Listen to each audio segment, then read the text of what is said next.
الحمد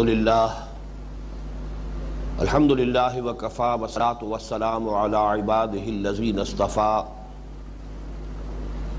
خصوصاً علی افضلہم وخاتم النبیین محمد الامین وعلی آلہ وصحبہ اجمعین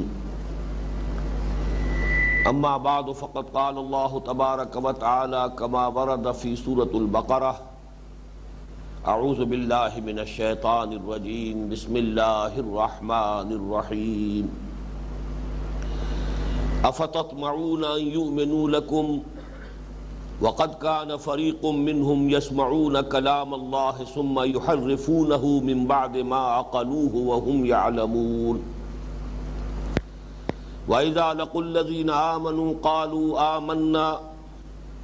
وإذا خلا بعضهم إلى بعض قالوا أتحدثونهم بما فتح الله عليكم ليحاجوكم به عند ربكم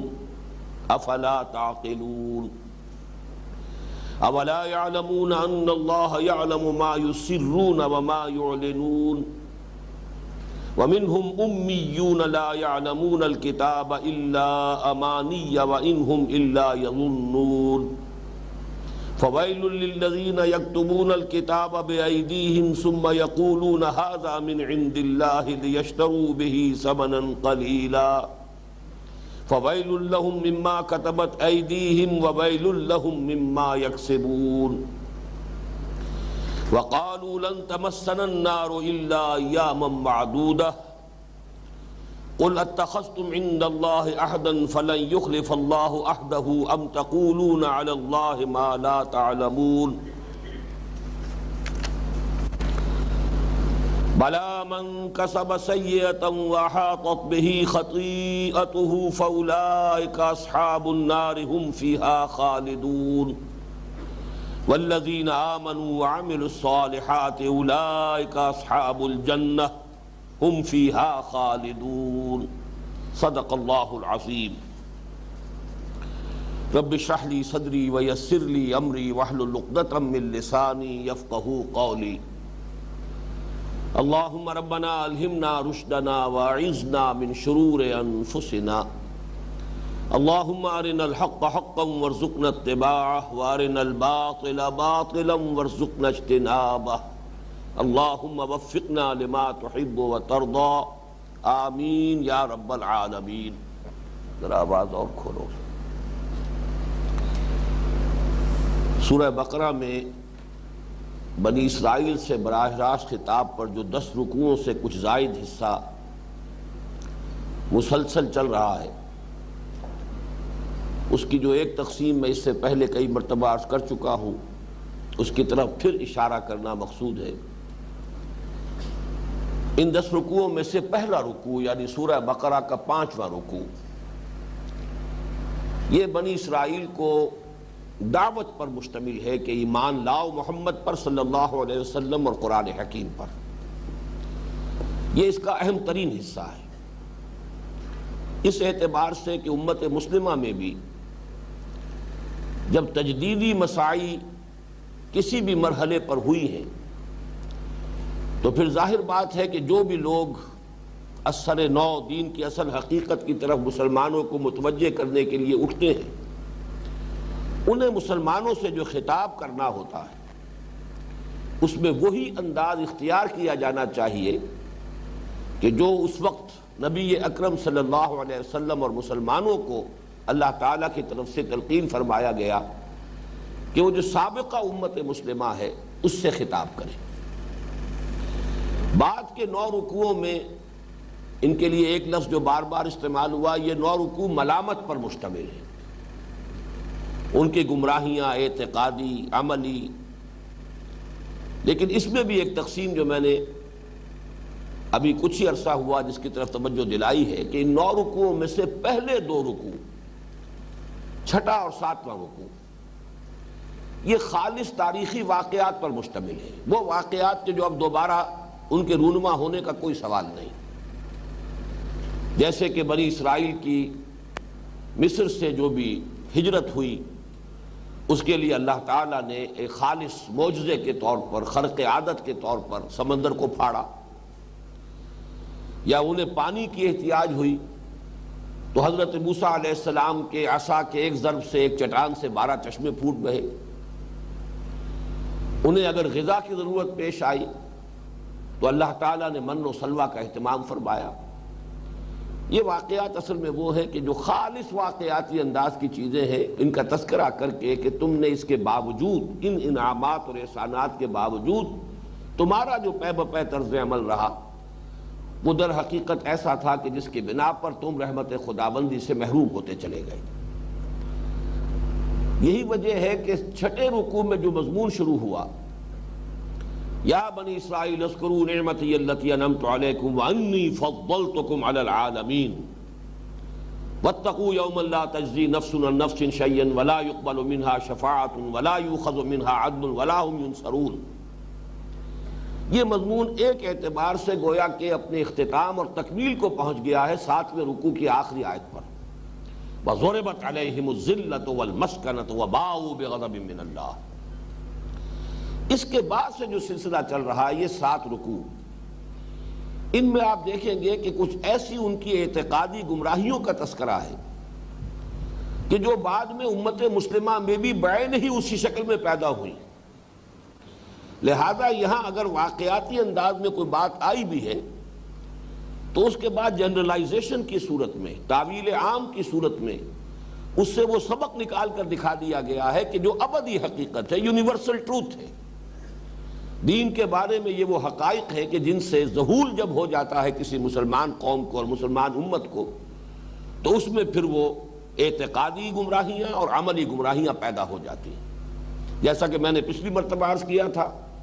یہ گویا کہ امت مسلمہ کو ایک پیشگی آئینہ دکھایا جا رہا ہے۔ خوشتراں باشد کے سر دلبراں گفتہ آیت در حدیث دیگراں، کہ اگرچہ گفتگو ہو رہی ہے بنی اسرائیل سے، لیکن اے مسلمانوں یہ تمہارے لیے ایک پیشگی آئینہ ہے۔ اس میں ایک تو تنبیہ کا پہلو ہے، محتاط رہو مبادا یہی گمراہیاں تمہارے اندر پیدا ہو جائیں، لیکن ساتھ ہی حضور صلی اللہ علیہ وسلم کی طرف سے یہ پیشن گوئی بھی احادیث میں موجود ہے کہ یہ ساری گمراہیاں اے مسلمانوں تم میں پیدا ہو کر رہیں گی۔ چنانچہ وہ حدیث جو میں اس سلسلہ درس میں کئی مرتبہ آپ کو سنا چکا ہوں، آج پھر دہرا رہا ہوں، متفقن علیہ روایت ہے، بخاری اور مسلم دونوں میں موجود، حضرت ابو سعید خدری رضی اللہ تعالی عنہ سے، عن ابی سعید الخدری رضی اللہ عنہ ان رسول اللہ صلی اللہ علیہ وسلم قال لَتَتَّبِعُنَّ سُنَنَ مَنْ كَانَ قَبْلَكُمْ شِبْرًا بِشِبْرٍ وَذَرَاعًا بِذَرَاعٍ۔ اے مسلمانوں تم بھی ان لوگوں کی پیروی کرو گے جو تم سے پہلے تھے، ہاتھ کے ساتھ ہاتھ اور بالشت کے ساتھ بالشت، یہ گویا کہ محاورہ ہے، بعین ہی انہی راستوں پر چلو گے۔ حَتَّى لَوْ دَخَلُوا جُحْرَ غَبٍّ لَتَبِعْتُمُوهُمْ، یہاں تک کہ اگر وہ گوہ کے بل میں گھسے تھے تو تم بھی ضرور گھسو گے۔ قلنا یا رسول اللہ الیہود والنصارى، تو ہم نے عرض کیا کہ اے اللہ کے رسول کیا آپ کی مراد یہود اور نصارہ سے ہے؟ قال فمن، آپ نے فرمایا اور کون؟ جو بھی ان کی گمراہیاں تھا تمہارے اندر بھی پیدا ہوں گی۔ یہاں تک کہ ایک اور حدیث میں یہ الفاظ بھی آئے ہیں کہ اگر ان میں کوئی شقی اور بدبخت ایسا پیدا ہوا کہ اس نے اپنی ماں کے ساتھ بدکاری کی ہوگی تو تم میں بھی کوئی نہ کوئی شقی ایسا لازماً پیدا ہوگا۔ یہ گویا کہ مسلمان امتوں کے مشترک خصائص ہیں کہ جب ان میں زوال آتا ہے، ایمان کا جوش جب کم پڑتا ہے اور جو حقیقت دین ہے اس سے ذہول ہونا شروع ہوتا ہے، تو پھر جس طرح کی خرابیاں آتی ہیں وہ اعتقادی اور عملی، وہ تقریباً وہی ہے کہ تاریخ کے اندر بار بار مسلمان امتوں میں وہی کیفیت جو ہے ہسٹری اپنے آپ کو دہراتی رہی۔ اب آج چلیے، آج جو مضمون آ رہا ہے، یہ 8 آیات جو ہمیں پڑھنی ہے، ان میں ایک بہت اہم حقیقت آگے چل کر آخر میں ان 8 آیات کے وہ عظیم قانون بیان ہوا ہے مکافات عمل کا، کہ آخرت کا محاسبہ جو ہے وہ کس بنیاد پر ہے۔ اور در حقیقت یہ وہی مضمون ہے جو مختلف پیرائے میں آ رہا ہے، جو 8ویں رکوع کی پہلی آیت میں آ چکا ہے، کہ عام طور پر امتوں میں یہ خیال پیدا ہوتا رہا ہے کہ ہم چونکہ اس امت میں شامل ہیں، ایک گروہی نسبت، لہذا ہم تو بخشے بخشائے ہیں، ہمارے ساتھ تو کوئی بہرحال پریفرنشل ٹریٹمنٹ ہوگا اللہ کے ہاں، ہمارے ساتھ خصوصی رعایات ہوں گی، جن معیارات پہ دوسروں کو جج کیا جائے گا قیامت میں، ان معیارات پر ہمیں جج نہیں کیا جائے گا، ہمارے لیے خصوصی معاملہ ہوگا، چونکہ ہم بہرحال اس امت میں سے ہیں، آخر ہم موسیٰ کے ماننے والے ہیں، ہم ابراہیم کی نسل میں سے ہیں، آخر ہم محمد کے امت میں ہیں صلی اللہ علیہ وسلم۔ یہ مغالطہ جو پیدا ہوتا ہے کہ کسی گروہی نسبت کی بنا پر آخرت میں نجات پانے کی توقع، در حقیقت یہی مضمون ہے جو وہاں چلا تھا 8ویں رکوع کی پہلی آیت میں، ان الذین آمنوا والذین ہادوا والنصارى والصابئین من آمن باللہ والیوم الآخر وعمل صالحا۔ سارا معاملہ جو ہے وہ اس پر نہیں ہے کہ کوئی کسی گروہ میں کسی امت میں شامل ہے، اصل جو فیصلہ ہوگا قیامت میں وہ ایمان اور عمل صالح کی بنیاد پر ہوگا۔ اس مضمون کو اب یہاں بھی دیکھیے کہ آج کا ہمارا درس بھی اسی پر جا کر اس کا جو کلائمیکس ہے آج کے درس کا وہ یہی مضمون ہے۔ افتطمعون ان یؤمنوا لکم، چونکہ پچھلا درس ختم ہوا تھا کہ یہود اپنی ان بدعمالیوں کی وجہ سے ہوتے ہوتے اس کیفیت تک پہنچ گئے تھے کہ ثم قست قلوبکم فہی کالحجارۃ او اشد قسوہ۔ کسی مسلمان امت کے لیے اس مقام تک پہنچ جانا واقعتاً نہایت عبرتناک بات ہے۔ وہ لوگ جو اللہ کے ماننے والے ہوں، وہ لوگ کہ جو نبیوں سے تعلق رکھتے ہوں، نبی کی امت میں سے ہوں، جن کے پاس اللہ کی کتاب ہو، شریعت ہو، ان کا یہ حال ہو جائے کہ ثم قست قلوبکم فہی کالحجارۃ او اشد قسوہ، پھر تمہارے دل سخت ہو گئے اور اب تو وہ پتھروں کے مانند ہو چکے ہیں، بلکہ پتھروں سے بھی زیادہ۔ اسی کی ایک عملی مثال اب سامنے آ رہی ہے۔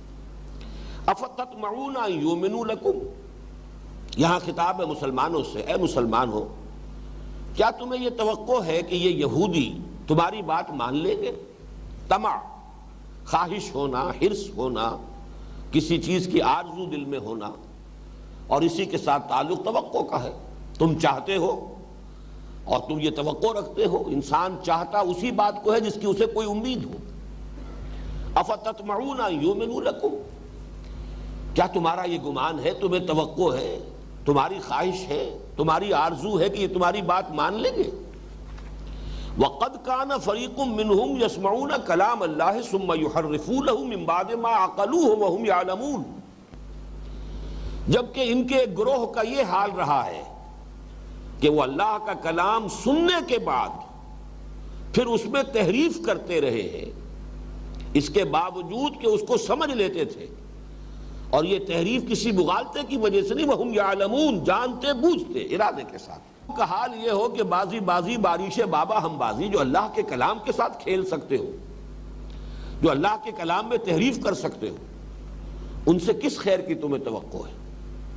تم کیسے یہ توقع رکھتے ہو کہ وہ تمہاری بات مان لیں گے، تم پر ایمان لے آئیں گے؟ یا نوٹ کیجئے یہ جو لفظ آیا ہے افتطمعون ان یؤمنوا لکم، اس پر ہماری گفتگو تفصیل سے ہوتی رہی ہے حقیقت ایمان کے مباحث میں۔ امن یامنو، اس کے معنی ہے خود امن میں ہونا، اور اس سے اس میں فاعل بنتا ہے آمنن، جو شخص امن میں ہے، نہ اسے کوئی اندیشہ ہے، نہ خوف ہے، نہ حزن ہے، نہ رنج ہے۔ لیکن باب افعال میں آتا ہے آمن یؤمنو،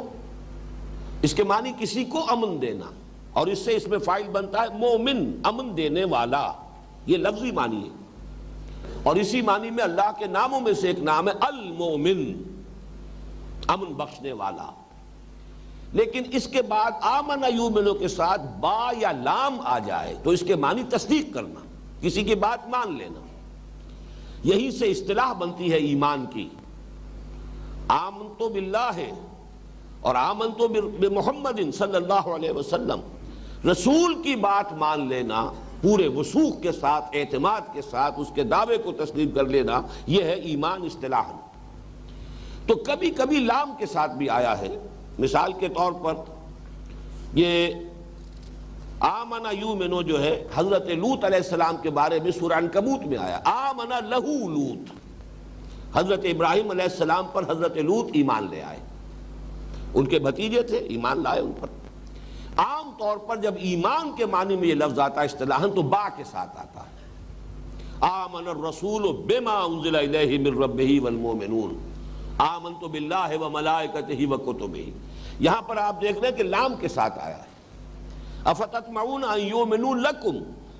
اس لیے کہ یہاں اصطلاحاً جو ہے وہ ایمان مراد نہیں لیا جا سکتا، مسلمانوں پر ایمان لانا تو نہیں ہے، مسلمانوں کی بات مان لینا۔ تو اے مسلمانوں، کیا تم یہ توقع رکھتے ہو ان یہودیوں سے کہ یہ تمہاری بات مان لیں گے؟ حالانکہ ان کا حال یہ رہا ہے، ان کی جسارتیں، ان کی ڈھٹائی اس حد کو پہنچی ہوئی ہے کہ ان میں سے ایک گروہ یہاں تک اللہ تعالیٰ کے کلام کے ساتھ یہ روش اختیار کرتا رہا ہے کہ خوب سمجھنے کے بعد اور پھر جان بوجھ کر بالارادہ اس میں تحریف کرتا رہا ہے۔ اب یہاں پس منظر کو سمجھیے کہ اصل میں مراد یہاں کیا ہے۔ مسلمانوں کا معاملہ آپ کو معلوم ہے، اور حضور صلی اللہ علیہ وسلم کا معاملہ عرب میں یا تو مشرکین عرب سے تھا، اور یا پھر یہ اہل کتاب کے ساتھ اب سابقہ پیش آیا براہ راست ہجرت کے بعد۔ اس سے پہلے جو ہے صرف قرآن مجید میں آخری دور جو ہے مکی دور کی آخری دور کی جو صورتیں ہیں ان میں ریفرنس موجود ہے، تذکرہ موجود ہے، خطاب نہیں ہے۔ خطاب اہل کتاب سے شروع ہوا ہے ہجرت کے بعد۔ تو جہاں تک مشرکین کا معاملہ، یہ بات سمجھ میں آتی تھی کہ ان لوگوں کے لیے تو واقعتاً ایمان لانا آسان بات نہیں ہے، اس لیے کہ نہ یہ پہلے کسی کتاب کے ماننے والے ہیں، نہ کسی نبی کے ماننے والے ہیں۔ حضرت ابراہیم علیہ السلام کو 2500 برس ہو چکے ہیں، اتنا بڑا فصل ہے۔ حضرت اسماعیل علیہ السلام کے بعد اس پورے علاقے میں، اس پوری شاخ میں حضرت ابراہیم کی نسل میں نبوت اور رسالت کا سلسلہ جاری ہی نہیں رہا۔ تو اس حوالے سے فاصلہ اتنا ہو چکا تھا کہ ان کے لیے تو یہ نبوت کا دعویٰ ایک بہت بڑی شے تھی، بڑی عجیب بات تھی، بڑی ایک نئی سی انوکھی سی بات تھی۔ لہذا ان کے لیے، اور پھر یہ کہ وہ بدترین شرک میں مبتلا تھے، بت پرستی کر رہے تھے، تو اس کا مطلب یہ کہ وہ تو اتنے فاصلے پر تھے، بود اتنا تھا، فصل اتنا تھا کہ ان کا ایمان لانا تو واقعتاً سمجھ میں آتا ہے کہ کوئی آسان بات نہیں تھی۔ لیکن یہ لوگ تو ماننے والے اللہ کے، توحید کے دعوے دار، یہ کوئی بت پرست تو نہیں تھے۔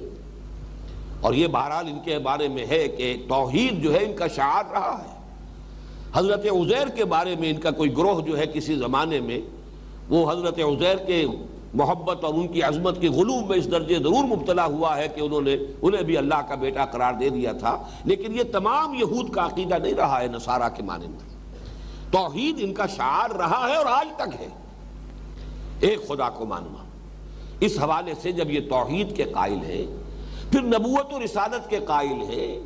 تورات کے ماننے والے ہیں، شریعت ان کے پاس رہی ہے، کتنے نبیوں کو مانتے ہیں، سب انبیاء کے پر ایمان رکھتے ہیں، تو یہ تو گویا کہ ان کے لیے تو بڑا ہی آسان معاملہ ہے محمد صلی اللہ علیہ وسلم پر ایمان لے آنا۔ لہذا مسلمانوں کو حیرت ہوتی تھی کہ وجہ کیا ہے، پھر یہ کہ ایمان کیوں نہیں لا رہے۔ اس کا تذکرہ ہو رہا ہے، افتطمعون ان یؤمنوا لکم وقد کان فریق منهم یسمعون کلام اللہ ثم یحرفونہ من بعد ما عقلوہ وهم یعلمون۔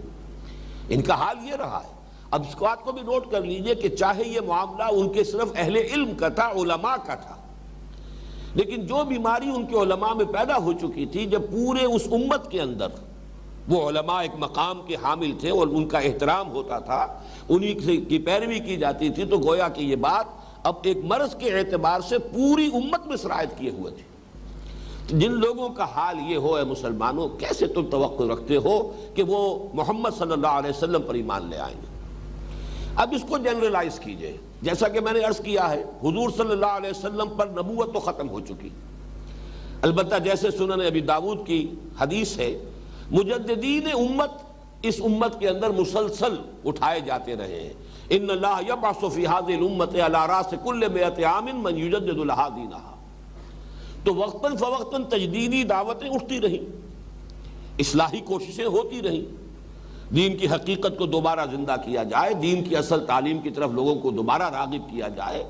یہ رسومات کا تومار، یہ بدعات کا تومار جو ہے، اور پھر توہمات کا تومار، کسی طرح ان تمام سے مسلمانوں کو نجات دلا کر پھر حقیقت دین کی طرف متوجہ کیا جائے۔ ہمیشہ ایسے موقع پر یہ ہوتا رہا ہے کہ جو ٹریڈیشنل علماء ہوتے تھے اس دور کے، اور جو فرقہ بندی اور فرقہ پرستی کے عادی ہو چکے ہوتے تھے، ان کی طرف سے شدید ترین مخالفت ہوئی۔ تمام مجددین امت کی سب سے بڑھ کر مخالفت اپنے اپنے زمانے، اپنے اپنے دور کے علماء کی طرف سے ہوئی۔ ان کے خلاف فتوے دیے تو انہوں نے دیے۔ آپ کو معلوم ہے شیخ احمد سرہندی رحمۃ اللہ علیہ کے بارے میں فتویٰ، جو بھی اس دور کے چوٹی کے علماء تھے، انہوں نے دیا تھا۔ سید احمد بریلوی رحمۃ اللہ علیہ اور شاہ اسماعیل شہید رحمۃ اللہ علیہ اور ان کی پوری جماعت کے بارے میں یہ فتویٰ کہ یہ کافر ہے، مرتد ہے، واجب القتل ہے۔ 500 مفتیان کرام کا فتویٰ تھا، اور مجھے یہ دکھایا بھی ہے پنج پیر میں جو مولانا محمد طاہر صاحب ہوا کرتے تھے رحمۃ اللہ علیہ، ان کے پاس وہ کتاب موجود تھی، 500 مفتیوں کا فتویٰ ان کی مہروں کے ساتھ کہ یہ لوگ مرتد ہیں، کافر ہیں، واجب القتل۔ ظاہر بات ہے کہ اس وقت جو لوگ بھی ان حضرات کے ساتھ آتے تھے انہیں یہی اچنبھا ہوتا ہے کہ آخر انہیں کیا ہو گیا، یہ کتاب کے پڑھنے پڑھانے والے، قرآن کے جاننے والے، علم دین رکھنے والے، مسلمانوں کے پیشوا، اور دین ہی کی حقیقت جو ہے دوبارہ پیش کی جا رہی ہے، کتاب و سنت کے دلائل سے بات کی جا رہی ہے، پھر وجہ کیا ہے؟ مخالفت ان کی طرف سے کیوں ہو رہی ہے؟ یہ ہے وہ فینومینن کہ جو اس امت کو بھی چونکہ پیش آنا تھا بار بار، اور ہر صدی میں پیش آنا تھا، اس لیے کہ اگر یہ معاملہ جیسا کہ حدیث سے ظاہر ہوتا ہے، اگرچہ علماء کا تقریباً اس پر اجماع ہے کہ ضروری نہیں کہ ایک صدی میں کوئی ایک ہی مجدد ہو، متعدد بھی مجددین ہو سکتے ہیں، متعدد کوششیں ہو سکتی ہیں، لیکن جب بھی کبھی دین کی اصل تعلیم کی طرف دوبارہ رجوع کرنے کی دعوت ابھری ہے، جو اس وقت کے علماء ہوتے تھے، جو مسند نشین ہوتے ہیں، جن کے فتوے چلتے ہیں، جن کو کہ مذہبی سیادت اور قیادت کا منصب حاصل ہوتا ہے، ان کی طرف سے شدید مخالفت ہوتی رہی ہے پوری تاریخ اسلامی کے دوران۔ اور یہ اصل میں وہی بات ہے جو یہاں پر آئی ہے، افتطمعون ان یؤمنوا لکم، مسلمانوں کو حیرت ہوتی تھی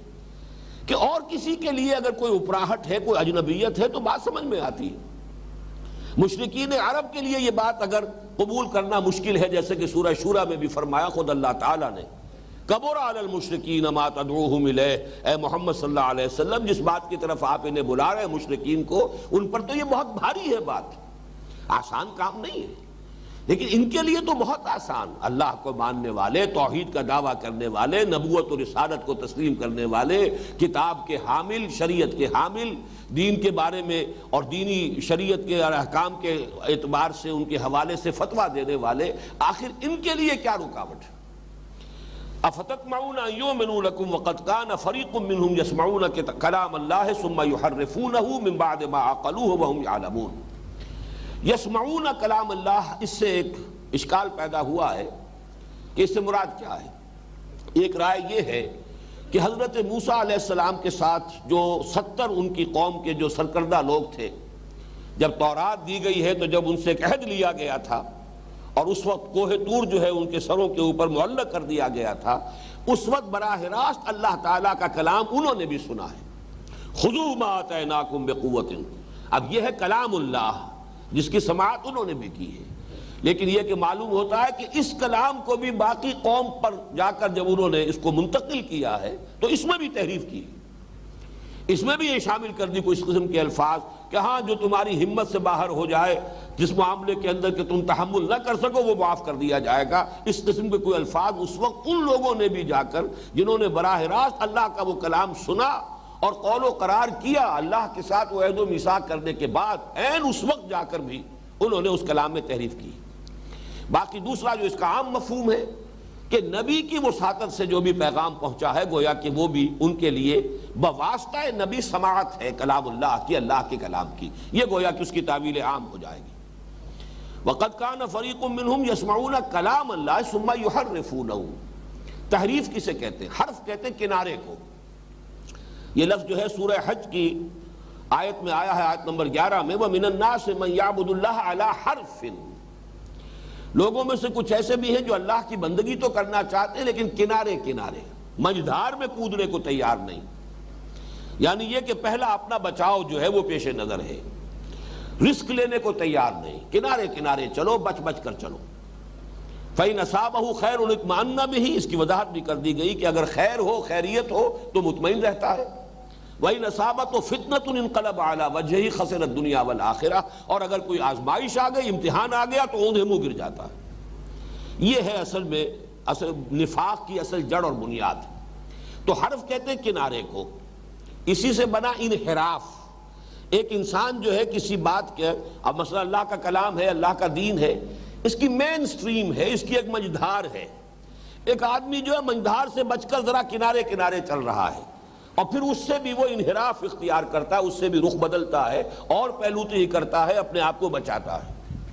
تحریف کے معنی بھی یہ ہے کسی کلام کو اس کے اصل سیاق و سباق سے ہٹانا، ایک کنارے پر لگا دینا، ایک طرف کو اس کا رخ موڑ دینا۔ دریا بہہ رہا ہے، دریا کا ایک عام بہاؤ ہے، لیکن اسی میں سے کوئی شاخ جو ہے نکل کر کسی دوسرے رخ پر بہنے لگے، یہ پھر تحریف ہوگی۔ اور اس تحریف کی متعدد صورتیں ہیں کہ جو یہود نے اختیار کی۔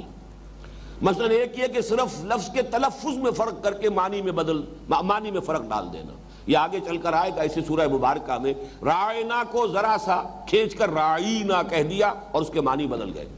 یہ آئے گا اسی سورہ مبارکہ میں آگے چل کر۔ اسی طرح لفظ کی حیت میں تبدیلی، مروا کو مریا بنا دیا انہوں نے، اور یہ بکہ اور مکہ ایک ہی لفظ تھا، یہ اصل میں شہر مکہ کے لیے، مکہ مکرمہ کے لیے، ان اول بیت وضع للناس للذی ببکہ سورہ آل عمران میں آیا ہے۔ اب یہ وادی بکا اس کو کر کے، اور یہ بھی فلسطین کی ایک وادی جو ہے وہ اس سے مراد لے لی گئی، تو ذرا سا لفظ کے اندر فرق کیا۔ اور یہ مروا چونکہ یہ قربان گاہ ہے اصل میں، اور اس کے قریب ہی حضرت اسماعیل علیہ السلام کو حضرت ابراہیم علیہ السلام نے اللہ کے حکم سے ذبح کرنے کی کوشش کی تھی، اور یہی اصل قربان گاہ ہے، اس کو بدلا اور مریا بنا دیا، اور وہ مریا بھی وادی بقا بھی فلسطین میں ہے، اس لیے کہ ذبیح اللہ کا منصب وہ چاہتے تھے کہ حضرت اسماعیل کی بجائے حضرت اسحاق کو دلوائیں، لہذا وہ ساری تحریفیں انہوں نے کی۔ یا یہ کہ کسی بھی جملے میں الفاظ کو آگے پیچھے کر دینا، یہ بھی تحریف کی ایک شکل ہے۔ ذو معانی الفاظ ہوتے ہیں، بعض اوقات ایک لفظ ایک سے زائد معنی کا متحمل ہے، حامل ہے، اور اس کو کسی ایک معنی میں خاص کر کے اس کا ایک مفہوم معین کر دینا۔ اور آخری شکل تحریف کی تعویل کے اندر تحریف، مضمون کا جو اصل مفہوم ہے، اس کا جو اصل مدعا ہے، اس سے اس کو ہٹا دینا۔ یہ تمام کی تمام چیزیں جو ہے یہود نے کی ہیں، تو مسلمانوں سے کہا جا رہا ہے کہ اے مسلمانوں، اس توقع کو دل سے نکال دو۔ یہ لوگ ماننے والے نہیں ہیں، ان کے دل سخت ہو چکے ہیں، یہ اللہ کے دین کے ساتھ کھیلتے رہے، یہ شریعت کے ساتھ کھیلتے رہے، بازی بارش ہم بابا ہم بازی۔ اب جب انہوں نے یہ روش اختیار کی ہے تو تم توقع نہ رکھو۔ گویا کہ اب اس سے جو سبق ہمیں ملتا ہے وہ یہ ہے کہ کسی بھی تجدیدی جد و جہد کے ساتھ وابستہ لوگوں کو بڑے صبر کی ضرورت ہے۔ یہ توقع نہ رکھیں کہ یہ بات تو بالکل سیدھی سی ہے، لوگ مان لیں گے، اور خاص طور پر وہ لوگ مان لیں گے جن کا اوڑھنا بچھونا یہی دین ہے۔ اس لیے کہ جب دین ایک پروفیشن کی شکل اختیار کر لیتا ہے، جب دین کے ساتھ دنیاوی مفادات وابستہ ہو جاتے ہیں، جب دین کے ساتھ منفعتیں شامل ہو جاتی ہیں، تو یہ جو دین کی صورت ہوتی ہے، پھر اس سے وہ یہ توقع رکھنا کہ وہ صحیح بات کی تائید کریں گے یا صحیح بات کی توثیق کریں گے یا صحیح بات کو تسلیم کر لیں گے، یہ در حقیقت ایک خیال خام ہے۔ اور اگر یہ توقع رہے گی تو انسان پر بہت جلد مایوسی اور بددلی کا حملہ ہوگا۔ وَإِذَا لَقُوا الَّذِينَ آمَنُوا قَالُوا آمَنَّا، اور جب یہ ملاقات کرتے ہیں اہل ایمان سے تو کہتے ہیں کہ ہم بھی ایمان والے ہیں۔ وَإِذَا خَلَا بَعْضُهُمْ إِلَىٰ بَعْضٍ، اور جب وہ خلوت میں ہوتے ہیں بعض کے ساتھ، قالوا تو پھر ایک دوسرے سے کہتے ہیں أَتُحَدِّثُونَهُمْ بِمَا فَتَحَ اللَّهُ عَلَيْكُمْ لِيُحَاجُّوكُمْ بِهِ عِندَ رَبِّكُمْ، کیا تم انہیں یعنی مسلمانوں کو وہ باتیں بتا رہے ہو جو کہ اللہ تعالیٰ نے تم پر کھولی ہے تاکہ وہ تمہارے خلاف حجت قائم کرے تمہارے رب کے پاس؟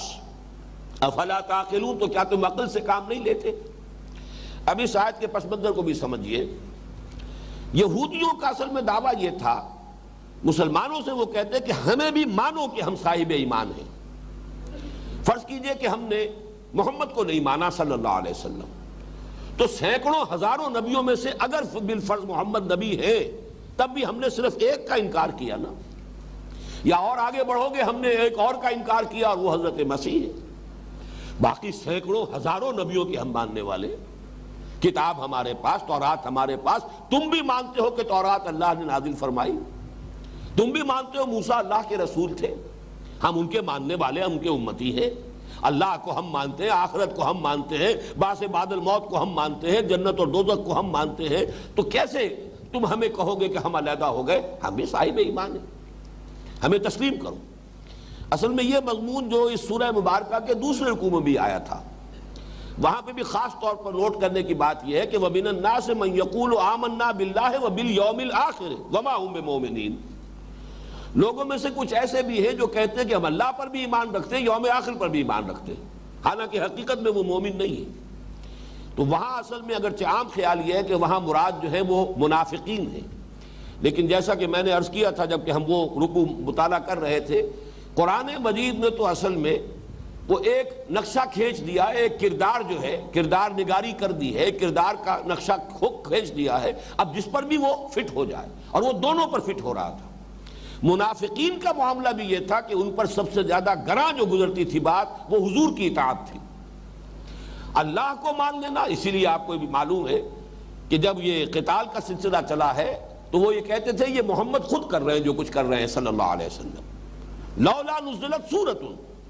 سورت کیوں نازل نہیں ہو جاتی؟ اگر واقعتاً قتال اللہ کی طرف سے ہے، یہ حکم جو ہے اللہ کا ہے، تو کیوں نہیں قرآن مجید میں سری آیت نازل ہو جاتی؟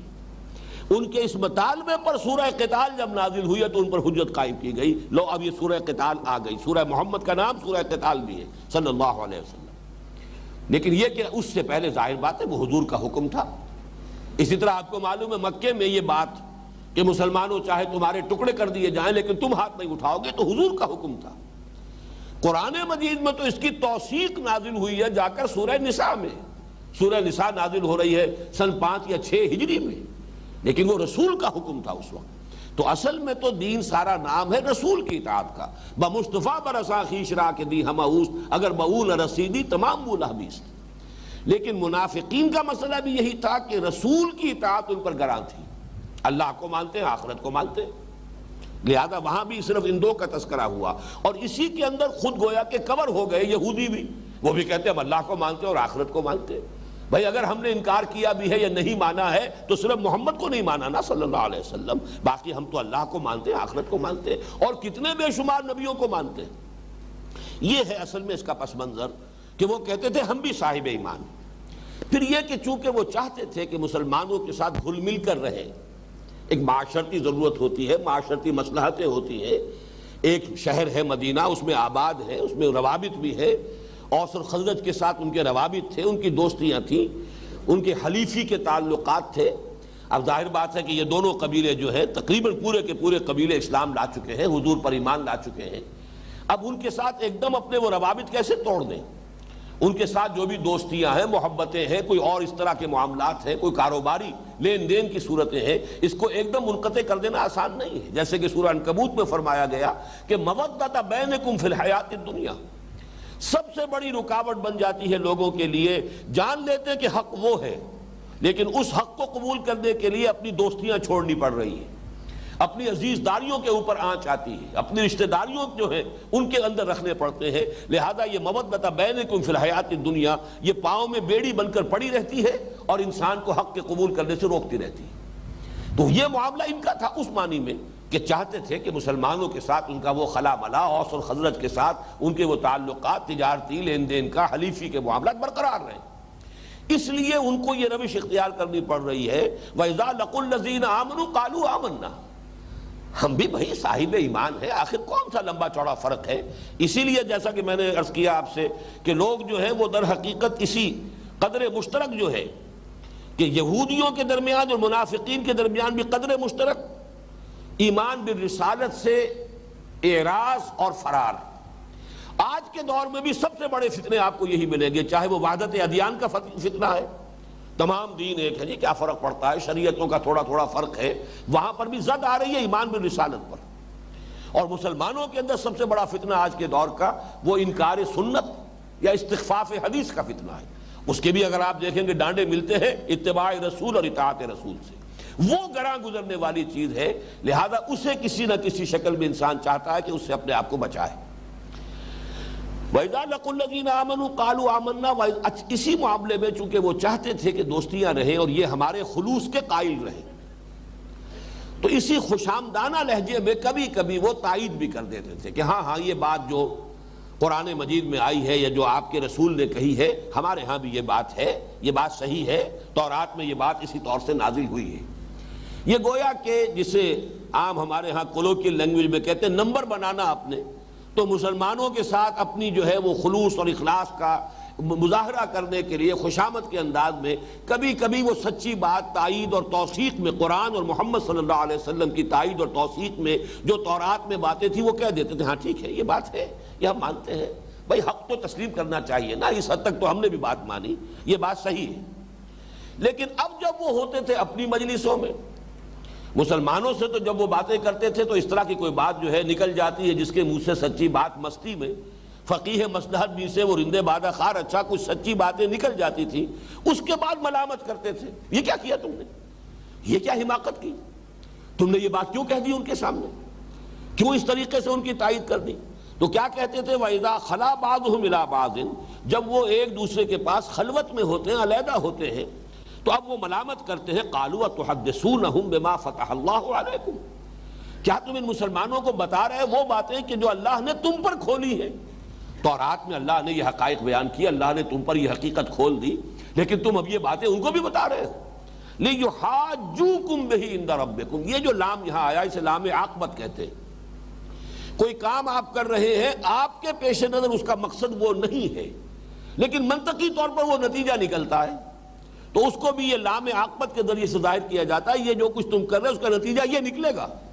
جیسے کہ سورہ کہف میں ہے، حضرت موسیٰ علیہ السلام اور وہ بزرگ جن کو حضرت خضر کے نام سے عام طور پر بیان کیا جاتا ہے، وہ جب سفر میں تھے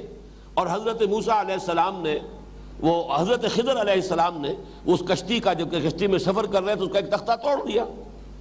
تو حضرت موسیٰ نے جو گرفت کی کن الفاظ میں تھی؟ اخرقتها لتغرق اهلها لقد جئت شيئا امرا، یہ جو آپ نے تختہ توڑ دیا اس کشتی کا، اس لیے کہ آپ اس کے جتنے بھی سوار ہیں ان سب کو غرق کرنا چاہتے ہیں۔ اب ظاہر بات ہے کہ یہ اس کا منطقی نتیجہ ہے، جب آپ نے کشتی کو توڑا ہے کشتی ڈوبے گی، جب کشتی ڈوبے گی تو اس کا مطلب یہ ہے کہ سارے سوار جو ہے غرق ہو جائیں گے، تو یہ آپ کا منشا ہے۔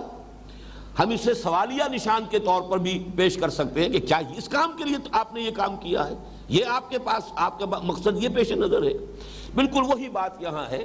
اتحدثونہم بما فتح اللہ علیکم لیحاجوکم بہ عند ربکم، نتیجہ یہ نکلے گا کہ تمہاری ان باتوں کی بنیاد پر یہ مسلمان تمہارے رب کے سامنے اللہ کے ہاں قیامت کے دن تم پر حجت قائم کریں گے۔ اے اللہ، یہ مانتے تھے اس حقیقت کو، پھر بھی انہوں نے تسلیم نہیں کیا، پھر بھی یہ ایمان نہیں لائے محمد پر صلی اللہ علیہ وسلم، تو کیا کرو گے؟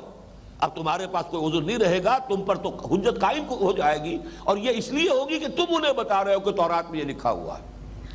اب اس پر جو تبصرہ ہوا ہے افلا تعقلون، اب یہ ملامت ہی کہ وہ الفاظ جاری ہے تو عقل سے کام نہیں لیتے، اتنا احمقانہ کام کر رہے ہو، یہ حقائق مسلمانوں کو بتا رہے ہو تاکہ وہ تمہارے خلاف اللہ کے ہاں کھڑے ہو کر تمہارے خلاف حجت قائم کرے۔ اب اس پر اللہ کا تبصرہ بڑا پیارا ہے، اور اس سے اندازہ ہوتا ہے کہ جب کوئی شخص یا کوئی گروہ یا کوئی قوم جانتے بوجھتے حق کو پہچاننے کے بعد جب اسے اعراض کرتی ہے یا کرتا ہے کوئی فرد یا کوئی گروہ، نتیجہ کیا نکلتا ہے کہ بڑے بڑے عقلاء جو ہیں ان کی بھی مت اس طرح ماری جاتی ہے،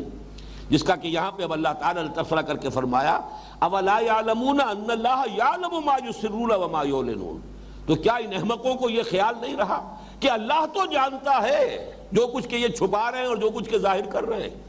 حجت قائم کرنی ہے اللہ کے سامنے، تو اللہ کے سامنے اگر مسلمانوں کو تم نے نہ بھی یہ بتایا، فرض کرو مسلمانوں کے علم میں یہ بات نہ بھی آئی کہ اس کے حوالے سے تم پر حجت قائم کرے، تو حساب تو اللہ نے لینا ہے، اللہ تو جانتا ہے کہ نہیں جانتا۔ گویا کہ تمہارا وہ اللہ تعالیٰ کی صفات کے بارے میں بھی کتنا بڑا ذہول ہو رہا ہے، کتنی بڑی غفلت کا ارتکاب کر رہے ہو، کہ گویا کہ اگر تم مسلمانوں کو یہ بات نہیں بتاؤ گے تو مسلمان تمہارے خلاف جو ہے اللہ کے ہاں حجت قائم نہیں کر سکیں گے، لہذا بچت ہو جائے گی۔ باقی اللہ تعالیٰ کو تو بیچارے کو کچھ خود تو معلوم ہے ہی نہیں، یہ نتیجہ نکل رہا ہے تمہارے اس کہنے کا اولا یعلمون ان اللہ یعلم ما یسرون وما یعلنون، تو کیا انہیں یہ بات ان کے ذہن میں نہیں ہے، نہیں جانتے ہیں کہ اللہ تو جانتا ہے وہ تمام چیزیں بھی کہ جس کو یہ چھپاتے ہیں، اور وہ تمام چیزیں بھی جنہیں یہ ظاہر کر رہے ہیں۔ اب آئیے تیسری بات،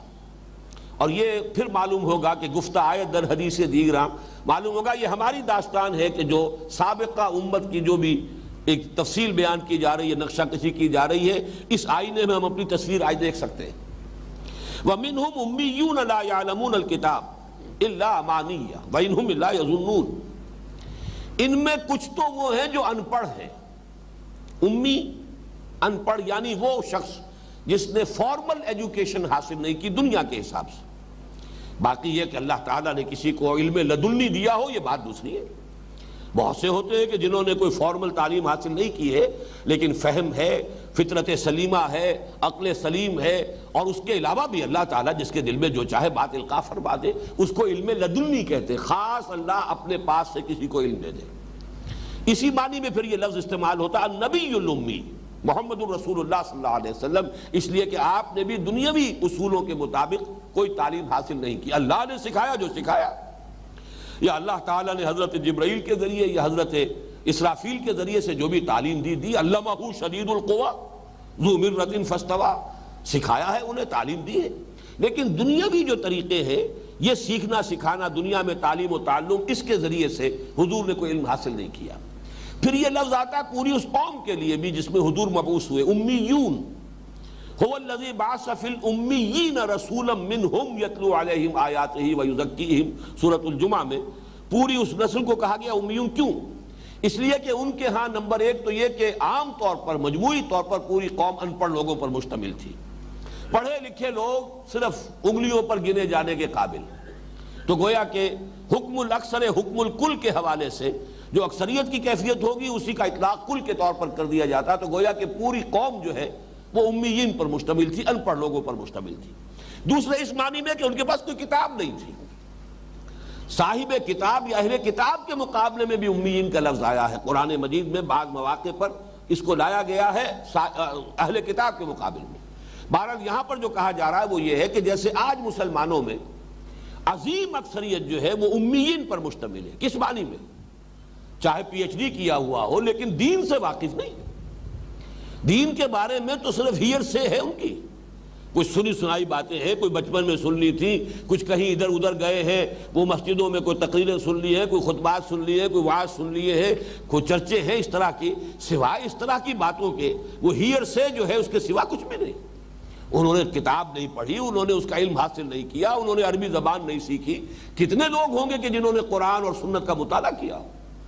تو منہم امیون، ان میں بھی بہت سے لوگ ہیں، یہودیوں میں اس وقت کے اعتبار سے بات کہی جا رہی ہے، مسلمانوں، ان میں ایک تو وہ لوگ ہیں کہ جنہوں نے کتاب کو پڑھا ہی نہیں، لا یعلمون الکتاب،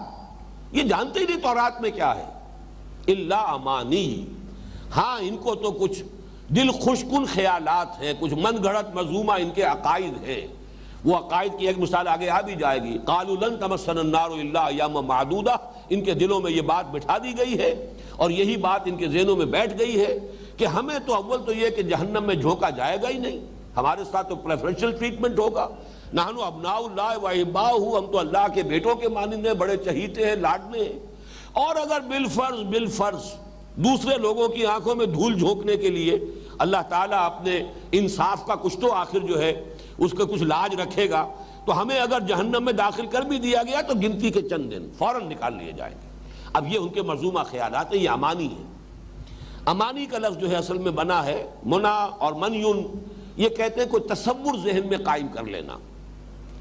اسی سے لفظ منی بھی جو ہے حیوانات کی جو منی ہے جس سے کہ آگے نسل چلتی ہے، تو اس منی کے قطرے کے اندر ہی وہ پوری تصویر موجود ہوتی ہے حیوان کی، اس لیے کہ بہرحال ایک حیوان کی منی سے جو بھی حیوان وجود میں آئے گا پورا نقشہ اس کے اندر موجود ہے، وہی حیوان تو وجود آئے گا نا، اس سے وجود میں آئے گا، انسان کی منی سے ایک انسان ہی تو وجود میں آئے گا، تو گویا کہ وہ نقشہ اس کے اندر موجود ہے۔ تو یہی سے لفظ بنا ہے امنیہ، کوئی تمنا، کوئی دل خوش کن خیال، اپنے دل میں ایک خیال جو ہے پکا لینا، وشفل تھنکنگ جسے آپ کہتے ہیں دنیا انگریزی زبان میں، تو یہ وشفل تھنکنگ ہے ان کی کہ اس کو اسی کے بل پر یہ زندگی گزار رہے ہیں، ان کا سارا جو ایٹیچیوڈ ہے مذہبی وہ امانی پر قائم ہے۔ تو منہم امیون، آج آپ غور کر دیجئے خود مسلمانوں کا حال کیا ہے، کتنے لوگ ہیں کہ جو کتاب و سنت سے براہ راست واقف ہوں، کتنے لوگوں کے پاس دین کا علم موجود ہے، وہ امی اس اعتبار سے، چاہے دنیا کے علوم انہوں نے حاصل کیے ہیں، بہت کچھ پڑھا ہے، لیکن یہ کہ بہرحال دین کے اعتبار سے امی ہے، ان پڑھ ہے، ناواقف ہے، جو بھی کچھ علماء سے سن لیا ہے، شنید ہے، کچھ عقائد ہیں جو بیان کر دیے گئے، جو ہمارے عام فضا میں جن کا چرچا رہتا ہے، بس وہ باتیں ہیں کہ جو پلے باندھی ہوئی ہیں، دماغ میں بٹھائی ہوئی۔ وَمِنْهُمْ أُمِّيُّونَ لَا يَعْلَمُونَ الْكِتَابَ إِلَّا أَمَانِيَّ وَإِنْهُمْ إِلَّا يَظُنُّونَ، اور نہیں وہ کرتے مگر ظن سے کام لے رہے۔ یہ ظن اور تخمین، یہ امنیہ جو ہے یہ اسی کے ساتھ ملتی جلتی چیز ہے، ظن و تخمین، گمان، اٹکل پچو کے تیر، اس سے آگے ان کے پاس جس کو کہا جائے دین کا علم وہ موجود نہیں ہے۔ تو ایک بڑی تعداد ان کی ایسے لوگوں پر مشتمل تھی۔ وَمِنْهُمْ أُمِّيُّونَ لَا يَعْلَمُونَ الْكِتَابَ إِلَّا أَمَانِيَّ وَإِنْهُمْ إِلَّا يَظُنُّونَ فَوَيْلٌ لِّلَّذِينَ يَكْتُبُونَ الْكِتَابَ بِأَيْدِيهِمْ، تو ہلاکت ہے، بربادی ہے، تباہی ہے، افسوس ہے ان لوگوں کے لیے جو کتاب لکھتے ہیں اپنے ہاتھ سے، ثم یقولون ھذا من عند اللہ، پھر کہتے ہیں یہ اللہ کے پاس سے ہے، لیشتروا بہ ثمنا قلیلا،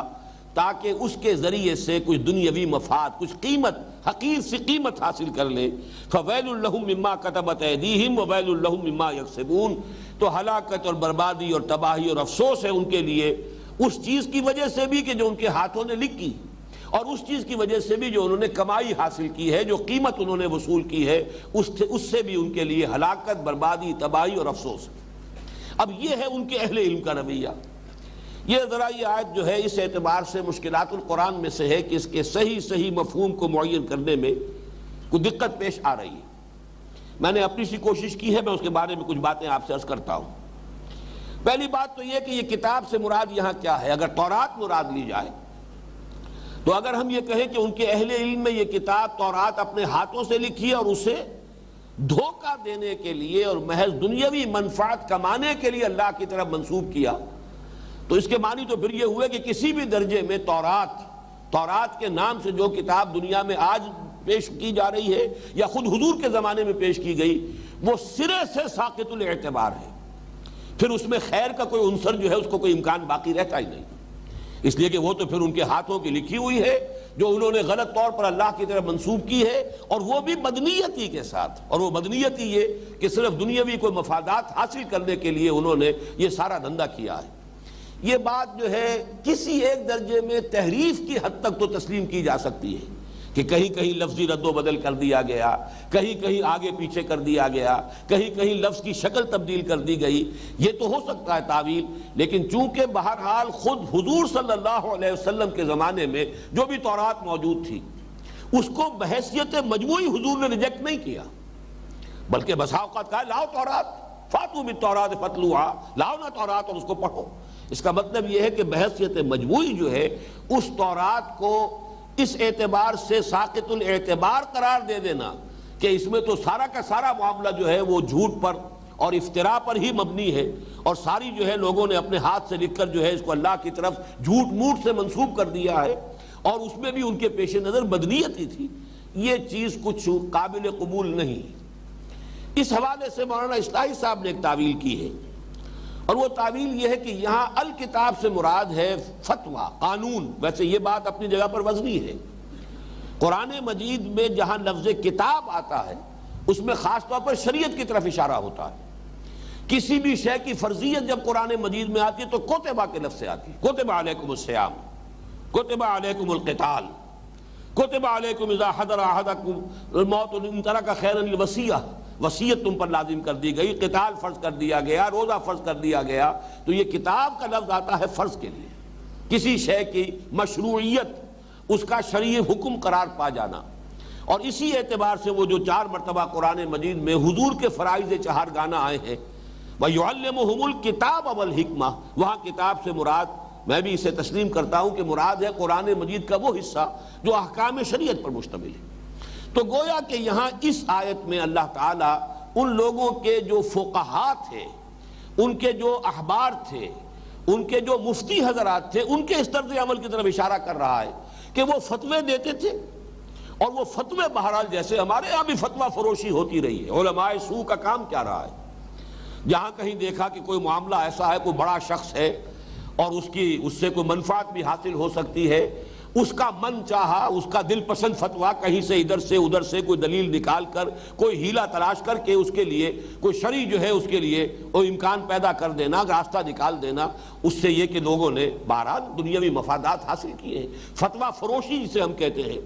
وہ تو ہمارے ہاں بھی علماء سو کا طرز عمل رہا ہے،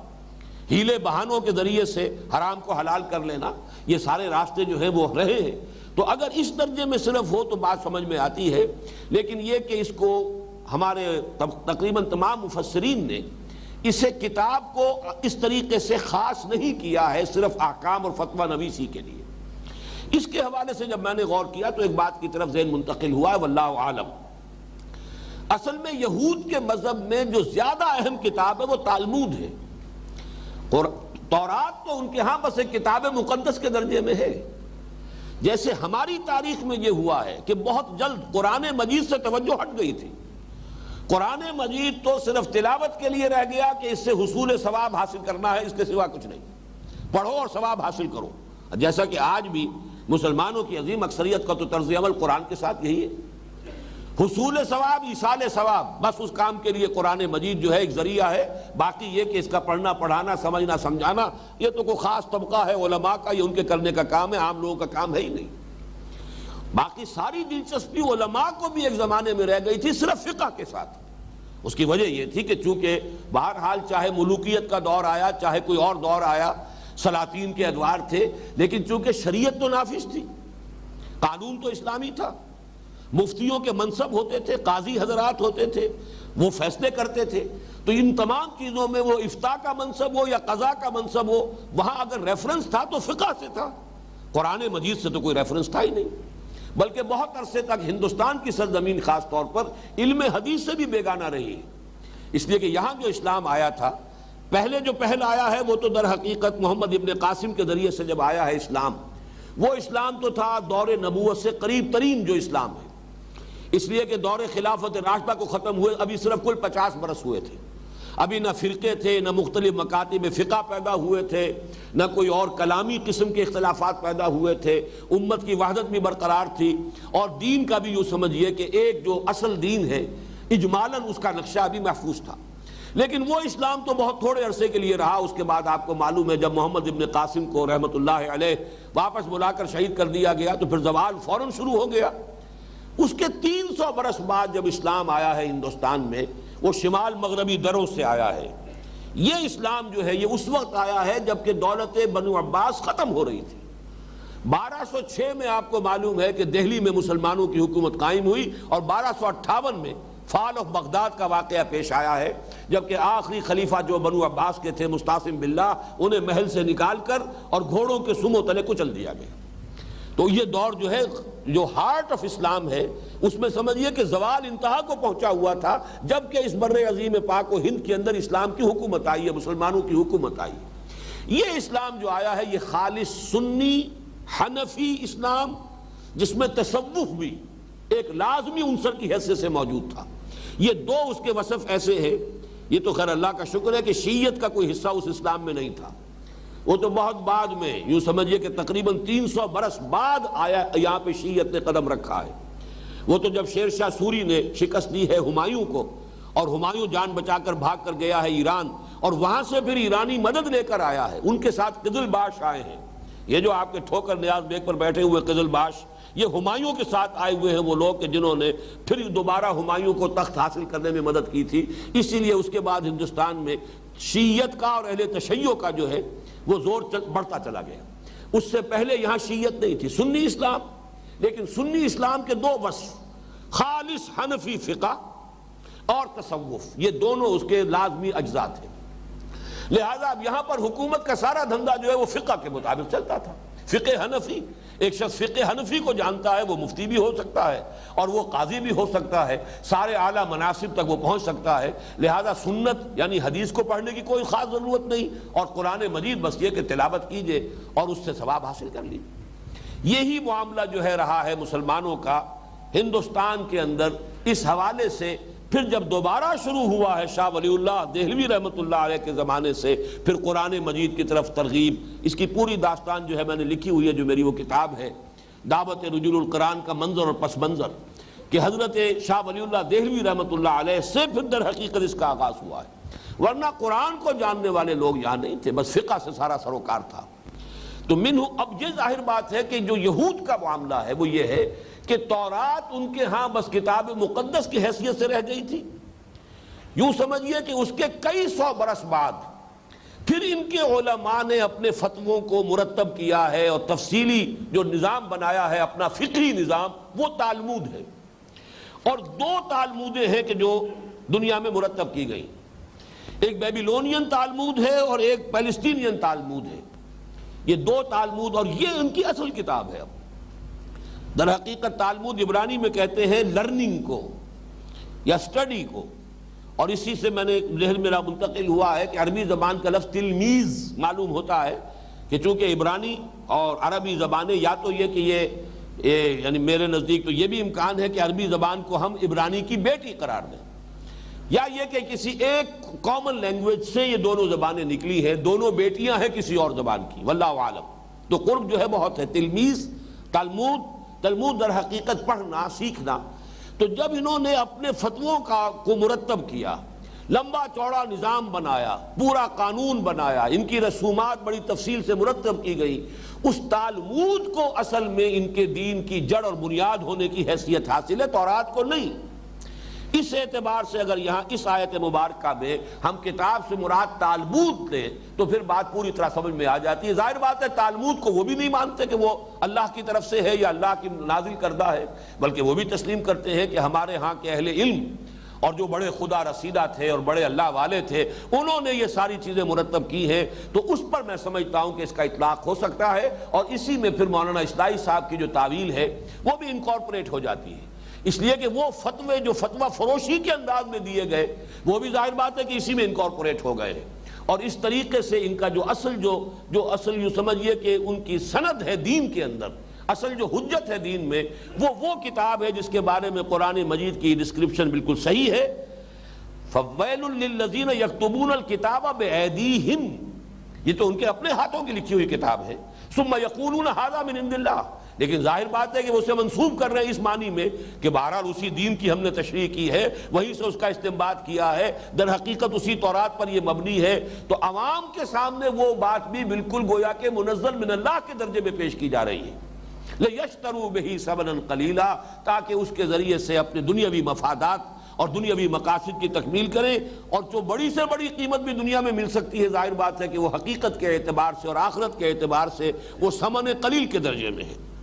فَوَيْلٌ لَّهُم مِّمَّا كَتَبَتْ أَيْدِيهِمْ وَوَيْلٌ لَّهُم مِّمَّا يَكْسِبُونَ، تو ہلاکت ہے ان کے لیے، بربادی ہے ان کے لیے اس چیز سے بھی جو انہوں نے لکھی، جو ان کے ہاتھوں نے لکھی، اور ہلاکت اور بربادی ہے ان کے لیے وہ جو معاوضہ لیا یا جو بھی اس سے انہوں نے دنیاوی منفعت حاصل کی، جو کمائی حاصل کی، جو ثمن قلیل جو انہوں نے قبول کیا، وہ بھی ان کے لیے ہلاکت کا موجب ہے۔ اس آیت سے ہمارے ہاں کے بعض جو انتہا پسند کچھ، اور میں سمجھتا ہوں کہ زہد اور تقویٰ کا بھی ان پر یقیناً بڑا گہرا رنگ تھا، انہوں نے ایک زمانے میں یہاں تک یہ رائے قائم کر لی تھی کہ قرآن مجید کی طباعت، کتابت، فروخت، اس سے بھی کوئی اجرت حاصل کرنا، نفع کمانا بھی حرام ہے، اس لیے کہ اللہ کا کلام ہے، اور یہ بھی اس آیت کے ذیل میں آ جاتا ہے کہ یشترون بہ ثمنا قلیلا۔ اسی طریقے سے ایک مرتبہ مجھے یاد ہے تبلیغی جماعت کے ایک بڑے بہت ہی مخلص،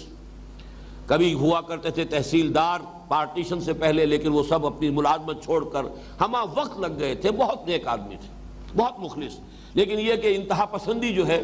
وہ ان میں اس درجے آ گئی تھی کہ سب اپنے گھر والوں سے بالکل علیحدہ ہو کر، بیوی بچوں سے سارا رشتہ توڑ کر، پھر وہ جا کر کہیں کاغان میں بہت دور جا کر انہوں نے کسی جگہ پر پہاڑوں کے اندر ہی پھر چلہ کشی شروع کر دی تھی۔ انہوں نے ایک مرتبہ کہا تھا کہ یہ دینی تصنیف و تالیف اور کتابیں چھاپنا اور یہ تفسیریں چھاپنا اور اس سے پیسے کمانا یہ اسی آیت کے تحت آتا ہے۔ تو میں اس وقت بھی ان سے میں نے کچھ تھوڑا سا سختی کے ساتھ بھی کلام کیا تھا کہ قرآن مجید کی آیات کو اس طرح جو ہے اتنا یعنی لوزلی اپلائی کر دینا یہ درست نہیں ہے۔ یہ چیزیں بہرحال جو بھی کوئی شخص دین کے لیے، اور بلکہ اس وقت ان کا اشارہ جو تھا وہ خاص طور پر مولانا مودودی کی طرف تھا کہ انہوں نے کتابیں لکھی اور کتابیں لکھ کر جو ہے اس سے اپنے ایک ذریعہ معاش بنایا، اپنے لیے دنیاوی جو ہے وہ حصول کا ذریعہ بنایا۔ تو مجھے یاد ہے ابھی کہ ان کے ساتھ میں نے بڑی تلخی کے ساتھ انہیں میں نے جواب بھی دیا تھا۔ تو واقعہ یہ کہ یہ چیزیں جو ہیں دین کو سمجھانے کے لیے تصنیف و تالیف یہ اس زمرے میں نہیں آئے گا۔ ہاں فتویٰ کوئی غلط دے رہا ہے آدمی، اس پر اس آیت کا اطلاق ہو جائے گا۔ کوئی شخص جھوٹ موٹ کسی بات کو خود گھڑ کر اللہ کی طرف منسوب کر رہا ہو اس پر اس آیت کا اطلاق ہوگا، لیکن یہ کہ دین کی افہام و تفہیم کے لیے، دین کے سمجھنے سمجھانے کے لیے، دین کی دعوت کو عام کرنے کے لیے، خدمت دین کے لیے جو بھی کام تصنیف و تعریف کے کیے جائیں ان کاموں پر اس طرح سے اطلاق کر دینا ان آیات کا میرے نزدیک بہت بڑی زیادتی ہے۔ البتہ ایک پہلو اس میں ہے جو قابل لحاظ ہے، اور وہ یہ ہے کہ دین کے افہام و تفہیم یا دین کی نشر و اشاعت، دین کی تبلیغ، اس کے لیے تصنیف و تالیف کو ذریعہ معاش بنانا یہ واقعتاً کسی نہ کسی درجے میں مشتبہ ہو جاتا ہے۔ ہمارے علماء سلف کا یہ معاملہ رہا ہے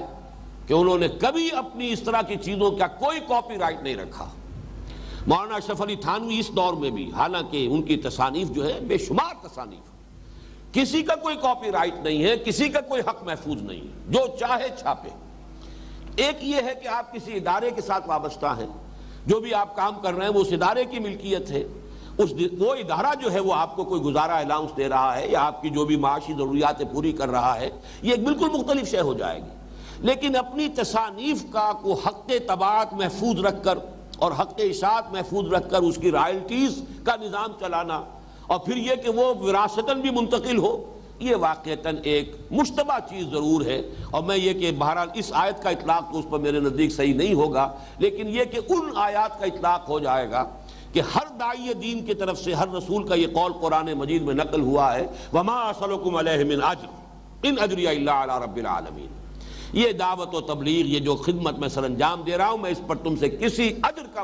کا مطالبہ نہیں کرتا، کوئی کسی اجر کا میں سوال نہیں کرتا۔ میرا اجر، میرا ثواب، میری اجرت اللہ کے ذمے ہے۔ اس کا ضرور اس کے تابع ہو جائے گا کہ ان کاموں کو کھلا رکھنا چاہیے۔ ایک یہ الفاظ ایک مرتبہ مولانا اصلاحی صاحب نے استعمال کیے تھے، ہوا اور پانی کی طرح مباح ہو جانا چاہیے، کہ جو کچھ ہم نے دین کے لیے لکھا ہے، جو کچھ کام کیا ہے، جس طرح ہوا اور پانی دو چیزیں اللہ تعالیٰ نے اتنی عام اس دنیا میں پیدا کی ہے کہ ان کی قیمت کوئی نہیں ہے۔ ہوا ہر جگہ موجود ہے، اور ہوا ذرا نہ ہو تو آپ کی زندگی جو ہے وہ محال ہو جائے، لیکن یہ ہوا آپ کو خریدنی نہیں پڑتی۔ پانی کا معاملہ بھی ہے، بہشتی بیچارہ کبھی لایا کرتا تھا پانی، تو وہ اگر کوئی مشق کو پیسے لیتا تھا، وہ پانی کی قیمت نہیں تھی، بلکہ وہ تو حقیقت میں اس محنت کا کہ جو وہ لے کر آ رہا ہے، کیری کر رہا ہے، اس کی محنت تھی۔ ورنہ یہ کہ پانی اور ہوا جیسے یہ مباح ہیں، ایسے ہی دینی تصنیف و تالیف کا معاملہ جو ہے اللہ تعالیٰ جسے بھی ہمت دے اسے کرنا یہی چاہیے کہ اس پر کوئی رائلٹی نہیں، کسی کا کوئی حق تصنیف، کسی کا کوئی حق طباعت جو ہے محفوظ نہ ہو، بلکہ ہوا اور پانی کی طرح اس کو مباح کر دیا جائے، جو شخص چاہے اس کو چھاپے۔ یہ ہو سکتا ہے کہ اس کے اوپر کچھ کنٹرول ہو، کہ کوئی قواعد و ضوابط کے تحت چھاپا جا رہا ہو، معیاری اس کی طباعت ہو رہی ہو، ایسے نہ ہو کہ غلط سلط شائع کر دیا جائے، اس کے لیے کوئی پابندی عائد کی جائے، وہ اپنی جگہ پر ہے۔ لیکن یہ کہ اس قسم کے کسی کام کا اس طرح کا معاملہ کہ وہ رائلٹی بنے اور رائلٹی بھی پھر منتقل ہو وراثت میں، بہرحال میں اسے حرام مطلق کے درجے میں کوئی فتویٰ تو دینے کی پوزیشن میں نہیں ہوں، لیکن بہرحال اس کو میں مشکوک اور مشتبہ اور مکروہ کا ضرور میں سمجھتا ہوں کہ یہ ان آیات کی روح سے یہ چیز کوئی پسندیدہ چیزوں میں شامل ہے۔ اللہ کا فضل ہے، ہم نے انجمن خدام القرآن کی تمام مطبوعات کا معاملہ یہی کیا ہے۔ ہماری کوئی چیز جو ہے اس پر کوئی رائلٹی کسی کی نہیں ہے، جو چاہے چھاپے، وہ فروخت کرے یا یہ کہ مفت تقسیم کرے، کھلی آزادی۔ فویل للذین یکتبون الکتاب بایدیہم ثم یقولون ھذا من عند اللہ لیشتروا بہ ثمنا قلیلا فویل لہم مما کتبت ایدیہم وویل لہم مما یکسبون وقالوا لن تمسنا النار الا ایاما معدودہ۔ اور وہ کہتے ہیں نہیں چھو سکتی ہرگز ہمیں آگ مگر گنتی کے چند دن۔ یہ ہے ان کا عقیدہ، یہ وہ امانی کی۔ ومنہم امیون لا یعلمون الکتاب الا امانیہ، ان میں ایسے لوگ بھی ہیں ان پڑھ ہیں، کتاب پڑھی نہیں ہے، اس سے واقف نہیں ہے، لیکن کچھ مذمومہ خیالات ہیں، من گھڑت عقائد ہیں، کچھ اپنے جی میں جو ہے ایسی باتیں جو ہیں انہوں نے گھڑ کر انہیں راسخ کر لیا ہے، اسی کے بل پر جی رہے ہیں۔ تو فرمایا وقالوا لن تمسنا النار الا ایاما معدودہ قل اتخذتم من اللہ عہدا فلن یخلف اللہ عہدہ۔ اے نبی ان سے کہیے کیا تم نے اللہ سے کوئی عہد لیا ہوا ہے کہ تمہیں یہ یقین ہے کہ اللہ اپنے عہد کی خلاف ورزی نہیں کرے گا؟ کس دلیل سے بات کر رہے ہو؟ بلکہ بعض مقامات پر تو آیا ہے قل ہاتوا برہانکم ان کنتم صادقین تلک امانیہم قل ہاتوا برہانکم ان کنتم صادقین۔ یہ تو ان کی صرف تمنائیں ہیں، ان کی آرزویں ہیں، ان کے من گھڑت خیالات ہیں، خوشنما عقائد ہیں، وشفل تھنکنگ ہے۔ کہیے ان سے کہ لاؤ، کوئی دلیل ہے تو لاؤ۔ تورات میں ایسی کوئی چیز موجود نہیں۔ دیکھیے جیسے آج بھی جو چاروں گوسپل ہیں عیسائیوں کے، ان میں تثلیث کا کہیں کوئی سراغ ہی نہیں۔ تثلیث کا ذکر ملے گا تو آگے چل کر ملے گا، وہ سینٹ پال کے ایپیسلز میں ملے گا، کہیں اور ان کی جو اپنی فلسفہ ترازی اس میں ملے گا۔ بائبل جو چار جو ہیں گوسپلز، چاہے وہ متی کی ہے اور چاہے لیوک کی ہے اور چاہے یوحنا کی ہے اور چاہے مارکس کی ہے، ان میں کہیں پر بھی تثلیث کا کوئی تذکرہ ہی موجود نہیں۔ اس حوالے سے نوٹ کیجئے کہ یہ بہت اہم بات ہے کہ یہ چیزیں کہاں ہیں، یہ تورات میں نہیں ہے۔ یہ چیزیں تالمود میں ہے، اس کے میں دو حوالے بھی آپ کو سنا دوں گا کہ ان کے ہاں تو یہ بات اس طریقے سے طے ہے کہ ہم اول تو داخل ہو ہی نہیں سکتے. یہ تو بڑی رعایت ہے کہ کہیں اللہ تعالیٰ نے اگر صرف دوسروں کا منہ بند کرنے کے لیے کہ دوسرے جو ہے احتجاج نہ کرے تو وہ ہمیں جہنم میں شاید ڈال بھی دے، لیکن یہ کہ فوراً نکال لے گا، گنتی کے چند دنوں سے زیادہ ہمارا جہنم میں وہاں ہمارا قیام نہیں ہوگا. یہ ان کے مذمومہ خیالات ہیں. قل اتخذتم عند اللہ عہدا فلن یخلف اللہ عہدہ، اے نبی ان سے کہیے کیا تم نے اللہ سے عہد لیا ہوا ہے کہ اب اللہ تعالیٰ اپنے عہد کی خلاف ورزی نہیں کرے گا؟ ام تقولون علی اللہ ما لا تعلمون، یا یہ کہ تم اللہ پر قول کے بعد جب علی آتا ہے تو منسوب کرنا، جڑ دینا، تہمت لگانا. کیا تم اللہ تعالیٰ کی طرف منسوب کر رہے ہو بات جس کے لیے کہ تمہارے پاس کوئی علم نہیں ہے، کوئی دلیل نہیں؟ کہیں تورات میں یہ ضمانت جو ہے موجود نہیں ہے کہ یہودی جو ہے وہ جہنم میں نہیں ڈالا جائے گا اور اس کے ساتھ کوئی معاملہ جو ہے اللہ کے ہاں وہ بڑا کوئی خصوصی ہوگا، پریفرنشل ہوگا. یہ میں آپ کو سنا دیتا ہوں کہ تالمود کا ایک سلیکشن ہے جو ڈاکٹر کوہن نے مرتب کیا ہے، اس کے یہ دو حوالے میں دے رہا ہوں. قیامت کے دن ابراہیم در دوزخ پر تشریف فرما ہوں گے اور وہ کسی مختون اسرائیلی کو اس میں گرنے نہیں دیں گے. یہ اس سلیکشن آف تالمود میں صفحہ 404 پر یہ مولانا عبد الماجد دریابادی رحمہ اللہ نے اپنی جو تفسیر لکھی ہے اس میں یہ حوالے دیے کہ دوزخ کے دروازے پر حضرت ابراہیم بیٹھے ہوں گے اور کسی مختون جس کا ختنہ ہوا، اس لیے کہ یہ حضرت ابراہیم کی سنتوں میں سے ہے اور یہ خاص طور پر یہ سنت جو ہے یہود کے ہاں بھی مسلسل رہی ہے. پھر یہ کہ مسلمانوں میں اور یہ حضور صلی اللہ علیہ وسلم کی سنت کے اعتبار سے پھر ہمارے ہاں بھی یہ معاملہ چلا ہے. تو کوئی مختون اسرائیلی جو ہے، جو ختنہ شدہ اسرائیلی ہوگا، اس کو وہ جہنم میں داخل نہیں ہونے دیں گے، گرنے نہیں دیں گے، دروازے پر ہوں گے. اور صفحہ 405 پر یہ ہے کہ جہنم کی آگ اسرائیلی گناہگاروں پر کوئی قدرت ہی نہیں رکھتی. جہنم کی آگ کی کوئی تاثیر ہی نہیں ہے، کوئی قدرت ہی نہیں ہے اس کی کہ وہ کسی اسرائیلی کو جلا سکے یا اسے کوئی گزن پہنچا سکے. جیسا کہ میں عرض کر چکا ہوں کہ تورات میں یہ چیزیں نہیں ہیں، یہ چیزیں ہیں تالمود میں. من گھڑت خیالات انہوں نے خود گھڑے، اپنا دین خود تشریف کیا. یہ جیسے عقائد ہمارے ہاں بنتے چلے گئے اور نئے نئے جو ہے توہمات ہمارے دین میں داخل ہوئے، بدعات کا تومار اور نئی نئی رسومات اور ایک بالکل نیا دین اور ایک نئی شریعت تشریف ہو گئی. یہ چیزیں ہمارے ہاں تو علیحدہ رہیں. بہرحال قرآن قرآن ہے، حدیث حدیث ہے، فقہ فقہ ہے، ہر شے علیحدہ علیحدہ ہے. اب اگرچہ کتابیں ہیں عقائد کی تو علیحدہ ہے، معتزلہ کے عقائد کی علیحدہ کتابیں مل جائیں گی، اشاعرہ کی علیحدہ مل جائیں گی، اور جو ماتریدیاں ہیں ان کی علیحدہ مل جائیں گی. ہمارے ہاں ہر شے علیحدہ ہے. لیکن جیسا کہ انجیل کا معاملہ ہے اس میں وحی الہی بھی، حضرت عیسیٰ کے اپنے وعظ بھی، اپنے فرمودات بھی، حضرت عیسیٰ کی سیرت بھی، چاروں چیزیں گڑبڑ ہو کر دی گئی ہیں. وہ چاہے سینٹ متی کی ہو، چاہے وہ یوحنا کی ہو، چاہے مارک کی ہو، چاہے لوکا کی ہو، یہ سب کی سب چاروں چیزیں وہاں پہ گڑبڑ ہو گئی ہیں. تو اسی میں وہ اصل انجیل بھی ہے جو اللہ تعالیٰ نے حضرت مسیح کو عطا فرمائی، لیکن ساتھ ہی حضرت مسیح کی سیرت بھی ہے، حضرت مسیح کے اپنے فرمودات بھی، اپنے مواعظ بھی ہے. اور بڑا مشکل ہو جاتا ہے پڑھنے والے کے لیے کہ وہ علیحدہ علیحدہ کر کے بتا سکے. لیکن یہ کہ بہرحال اس میں موجود ہے وہ اصل انجیل بھی، اس میں کوئی شک نہیں. بلکہ اس کا تو ایک واقعہ بھی ہے کہ میں نے ایک مرتبہ اپنے زمانہ طالب علم میں مسٹر وائٹ ہوتے تھے منٹگومری میں، جو سائی وال کہلاتا ہے، وہاں چونکہ مشن کا کافی بڑا ایک ہاسپٹل بھی ہے اور بڑا ادارہ ہے ان کا، مشنری ادارہ. تو میں نے ان سے ایک مرتبہ سوال کیا، یہ 4 گاسپلز ہیں، which one of them is Bible؟ اس کا جواب پہلا جو تھا وہ تو میں سن کر چونکا، none of them is Bible. میں حیران ہوا یہ کیا کہہ رہا ہے، عیسائی ہے، پادری ہے. none of them is Bible. Bible is in them. ان میں بائبل ہے، ان میں سے کوئی بھی اپنی جگہ بائبل نہیں ہے. اس لیے اس کو گاسپل کہتے ہیں. Gospel of the Lord according to Saint Matthew, gospel of the Lord according to Saint John. تو اصل میں بائبل اس میں اس حد تک اس جملے کے اندر صداقت ہے کہ اسی میں حضرت مسیح علیہ السلام پر جو اللہ تعالیٰ کی وحی نازل ہوئی. ظاہر بات ہے جیسے حضور نے بھی جب قرآن آپ پر نازل ہوا تو اپنی زبان مبارک سے سنایا ہے نا لوگوں کو، تو حضور ہی کی زبان مبارک سے آپ کے اور جو احادیث جنہیں ہم کہتے ہیں وہ بھی نکل رہے. اگر ان سب کو گڑبڑ کر دیا گیا ہوتا تو گویا کہ کلام اللہ، یہ قرآن مجید اور حدیث نبوی، یہ آپس میں ایک دوسرے کے ساتھ گڑبڑ ہو جاتے. یہی وجہ ہے کہ حضور نے ابتدا میں تو سختی کے ساتھ منع کر دیا تھا، لا تکتبوا انی الا القرآن، قرآن کے سوا اور کوئی شے لکھو نہیں، اس لیے کہ یہ قرآن کی ایک مرتبہ ترتیب اور تدوین مکمل ہو لے، اس کا پورا معاملہ لوگوں کے سینوں کے اندر یہ قرآن اسی ترتیب کے ساتھ محفوظ ہو جائے، اس کے بعد پھر حدیثیں لکھی جائیں تو کوئی حرج نہیں۔ لیکن اگر اس سے پہلے کہیں اسی دوران میں کوئی حدیثیں بھی لکھ دی گئی تو ہو سکتا ہے اشتباہ ہو، کسی کو بعد میں کوئی بھی لکھا ہوا ملے اور اس کو یہ شک ہو جائے کہ شاید یہ بھی قرآن ہے۔ تو اللہ کا بڑا فضل ہے، چونکہ یہ آخری دین ہے، تا قیام قیامت اسی کو رہنا ہے، لہذا اس کا معاملہ یہ رکھا ہے کہ اللہ نے ہر اعتبار سے اس کی حفاظت کا بندوبست کیا۔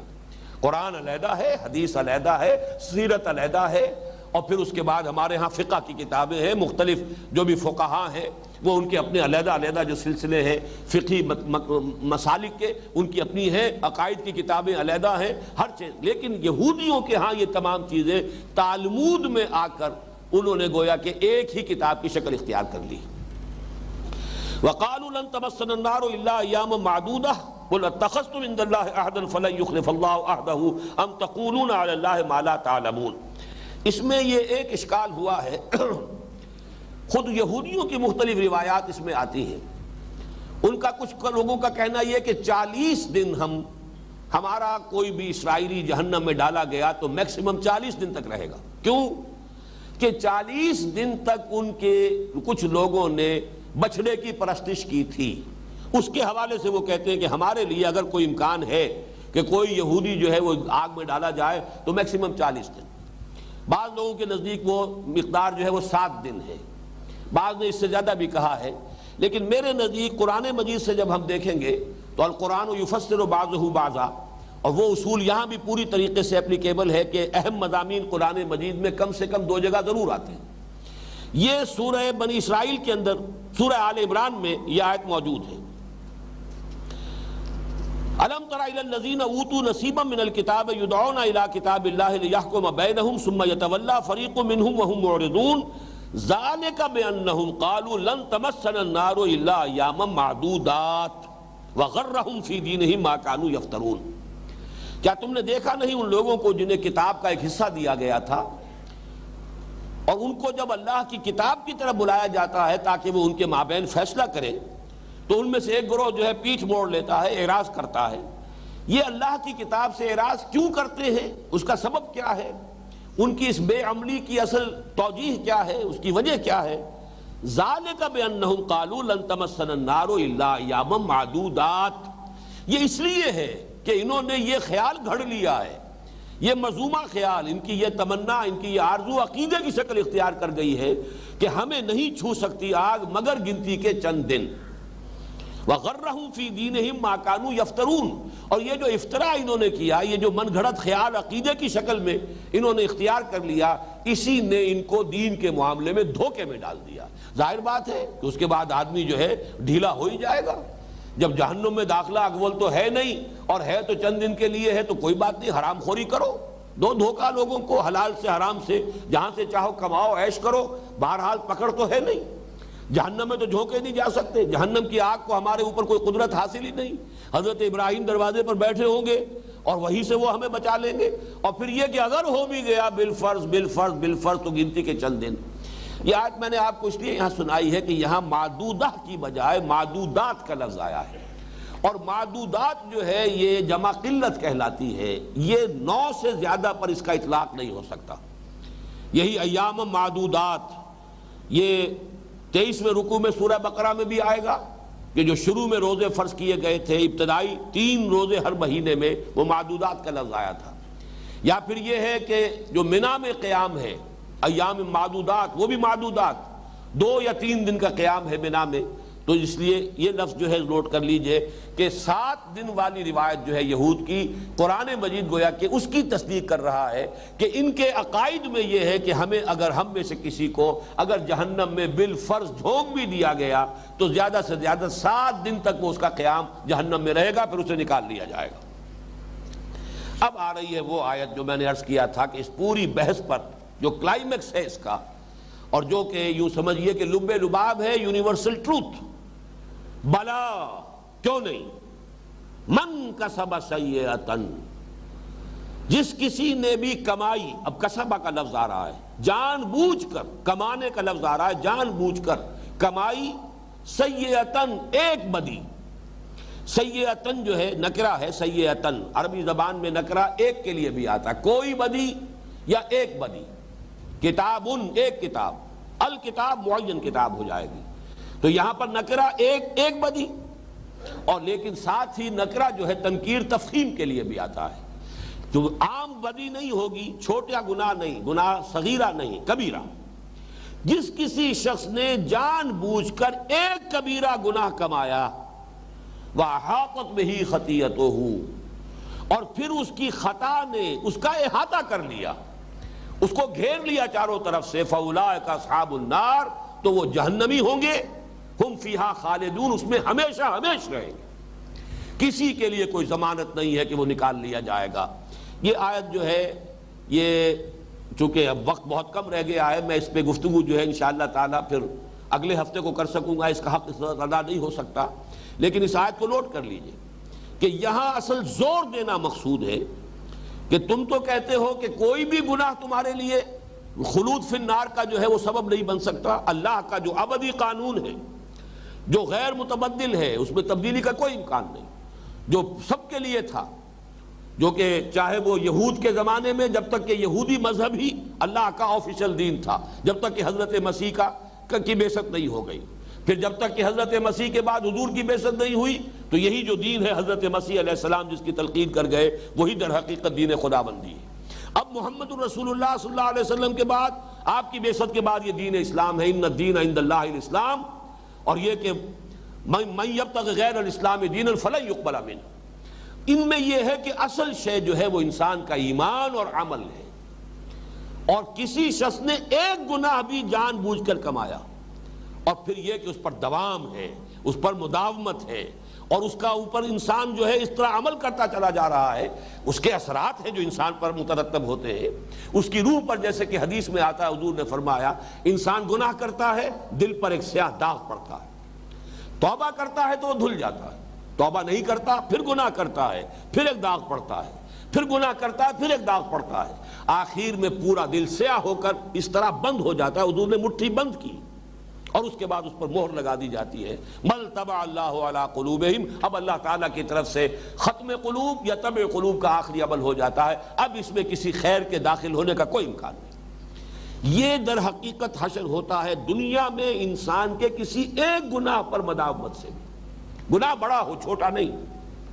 چھوٹے گناہ جو ہیں وہ تو خود بخود نیکیوں کے ذریعے سے دھلتے بھی رہتے ہیں، ان الحسنات یذہبن السیئات. لیکن بڑا گناہ کبیرہ، ہاں گناہ کبیرہ ہوا ہے، توبہ کر لی ہے، صاف ہو جائے گا. التائب من الذنب کمن لا ذنب لہ. لیکن ایک گناہ کبیرہ پر بھی مداومت ہو رہی ہے، نتیجہ کیا ہوگا؟ جیسے کہ ایمان کا نتیجہ مترتب ہوتا ہے عمل پر، ایسے ہی عمل کا نتیجہ مترتب ہوتا ہے ایمان پر.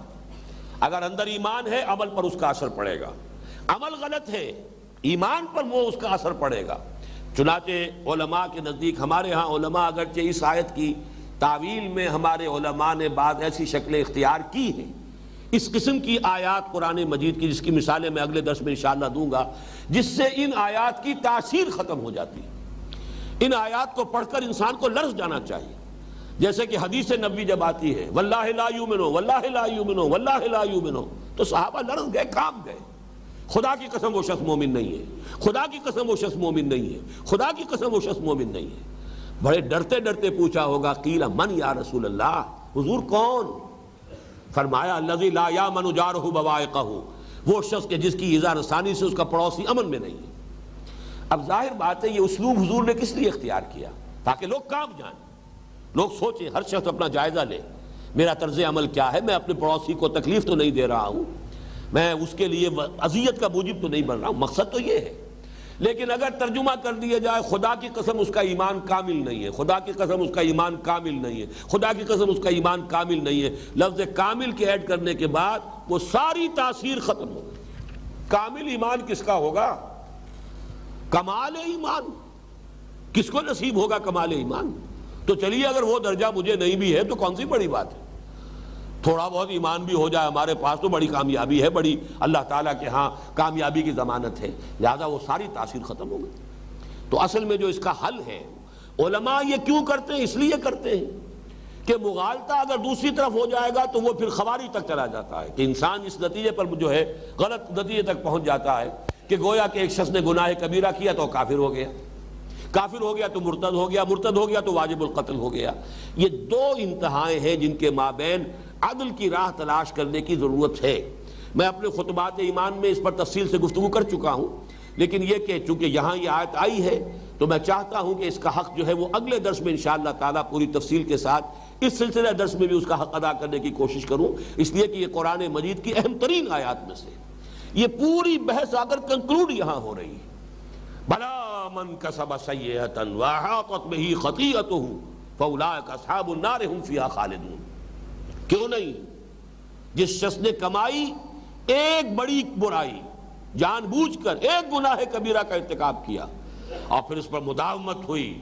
اسی کے اوپر جو ہے انسان ڈیرا لگا کر بیٹھ گیا اور اس نے اس کا احاطہ کر لیا۔ ایک گناہ کے اثرات بھی انسان کو اپنے گھیرے میں لے سکتے ہیں، اپنے احاطے میں لے سکتے ہیں۔ سود خوری کرتا چلا جا رہا ہے، کرتا چلا جا رہا ہے، کرتا چلا جا رہا ہے، کیا اس کے کوئی اثرات اس کی شخصیت پہ نہیں پڑیں گے؟ ہمارے وہ یہ جو ٹریڈیشنل علماء ہیں وہ بھی ایک اصول مانتے ہیں کہ المعاصی برید الکفر، یہ معصیت جو ہے، گناہ جو ہے، معاصی جو ہے، یہ کفر ہی کی ڈاک ہے۔ آپ نے کوئی گناہ کیا ہے تو گویا کہ کفر کو اپنی طرف آپ نے بلایا ہے، ایک چٹھی کفر کی آپ کو پہنچ گئی ہے۔ اب یہ چٹھیوں پر چٹھیاں چلی آ رہی ہیں تو معلوم ایسا ہو سکتا ہے کہ ایک وقت آ جائے کہ ایمان سرے سے زائل ہو جائے۔ اگرچہ ایک انسان اوپر سے وہ مرتد نہیں ہو رہا، وہ کافر نہیں ہے، زبان سے کلمہ کفر نہیں کہہ رہا، وہ اپنے آپ کو مسلمان سمجھ رہا ہے، لیکن جیسے منافقین کے بارے میں قرآن مجید میں سورہ منافقون میں کہا گیا ذالک بانہم آمنوا ثم کفروا فتطبع علی قلوبہم، یہ اس لیے کہ یہ ایمان تو لائے تھے لیکن پھر انہوں نے کفر کیا، لیکن یہ کفر جو ہے ظاہری نہیں ہے، قانونی نہیں ہے۔ منافق جو ہے مرتد قرار نہیں دیے گئے اس لیے کہ انہوں نے اعلانیہ کفر جو ہے اس کا اعلان نہیں کیا ہے، کھلا کفر کا اعلان نہیں کیا، رہے مسلمان، قانوناً مسلمان، اندر سے کافر۔ ذالک بانہم آمنوا ثم کفروا فتطبع علی قلوبہم فہم لا یفقہون، اب یہ تفقہ سے محروم ہو گئے ہیں۔ بالکل گویا کہ وہی حدیث کہ گناہ کیا داغ پڑا، اور گناہ کیا پھر داغ پڑا، پھر گناہ کیا پھر داغ پڑا، یہاں تک کہ پورا دل سیاہ ہوا، نہ صرف سیاہ ہوا، یوں بند ہو گیا، حضور نے اپنی مٹھی بند کی، اس طرح بند ہو جاتا ہے، پھر اس میں کوئی خیر داخل نہیں ہو سکتا اور اسی پر مہر لگ جاتی ہے۔ اس کے برعکس والذین آمنوا وعملوا الصالحات، اور وہ لوگ جو ایمان لائے اور جنہوں نے اس ایمان کے عملی تقاضے پورے کیے، نیک عمل کیے، اولئک اصحاب الجنہ، وہ ہوں گے جنت والے، ہم فیہا خالدون، وہ اس میں رہیں گے ہمیشہ ہمیشہ۔ ان آیات کا جیسا کہ میں نے عرض کیا حق ادا نہیں ہو پایا ہے، اور اگلے درس میں بھی انشاءاللہ ہم یہی سے شروع کریں گے۔ بارک اللہ لی ولکم فی القرآن العظیم ونفعنی وإیاکم بالآیات والذکر الحکیم۔